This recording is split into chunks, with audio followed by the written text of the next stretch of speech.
ओडिशार मान्यवर मुख्यमंत्री श्री मोहन चरण माझी महोदय को आज मु गोटे चिठी लिखी महानदी ट्राइब्यूनल को लेकर। महानदी ट्राइब्यूनल 20 एप्रिल 2026 रे गोटे शुणाणी करथिले। एई शुणाणी रे एई ऑर्डर टी से माने देइचंती। एई ऑर्डर रे ट्राइब्यूनल स्पष्ट भाव रे कहिचंती पेज नंबर 3 पैरा 2 रे we are not very happy with the manner in which the proceedings of the references are being conducted। Mahanadi tribunal स्पष्ट भाव में उल्लेख करचंती सेमाने बहुत खुशी नुहंती,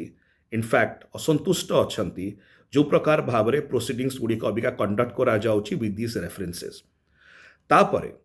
ट्राइब्यूनल पुणी कहउचंती the proceedings are being adjourned at the request of the learned advocates for the parties on the ground that they are seriously considering the issues involved in the proceedings for settlement, but we are constrained to observe that so far no concrete proposal for settlement on any of the disputed issues have been placed on record। बारंबार वकिल माने सेटा जेकोसी राज्यर होंतु ओडिशा हो छत्तीसगढ़ से स्पष्ट करना किंतु बारंबार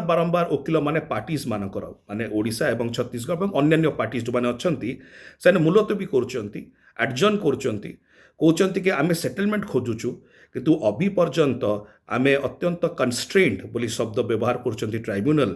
कि अभी पर्यंत कौन सी कंक्रीट प्रपोजल सेटलमेंट आसी ना। तेबे ट्राइब्यूनल पुणी कहले in the larger interest of both the states we give one last opportunity to both the party states to finalise the minutes of the meeting held on 8/4/2026। बृहत्तर स्वार्थ दृष्टि राज्यर मानकर आमे शेष अपॉर्चुनिटी दौचु, शेष सुजोग दौचु कौन that jodi if you are unable to finalize the same or place on record any consensus on any of the issues by the next date, the tribunal shall proceed with proceedings on merit।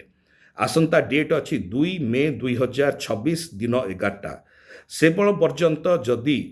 Odisha राज्य कि अन्य राज्य माने जो माने भी अच्छंती तेरे involve से माने तांकर कोनोसी सेटलमेंट की कंसेंसस ऑन रिकॉर्ड दौ नाहंती ताले ट्राइब्यूनल जहाँ उचित मणिबे ऑन मेरिट सेटा करिवे। एटा गोटे बड़ प्रश्नवाची सृष्टि करुच्ची महानदी जल बद को लेकर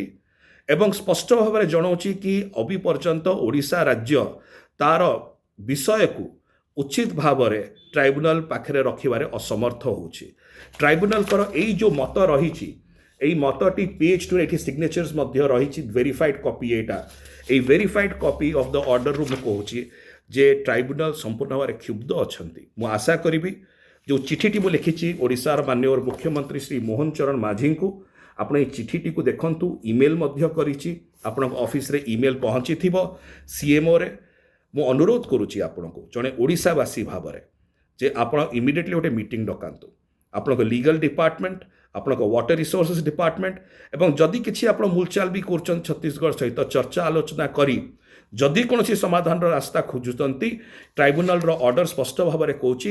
2 मे सुधा आपन को सबू कंसेंसस दवाक पड़ो नहले तार कौन स्थान रहा।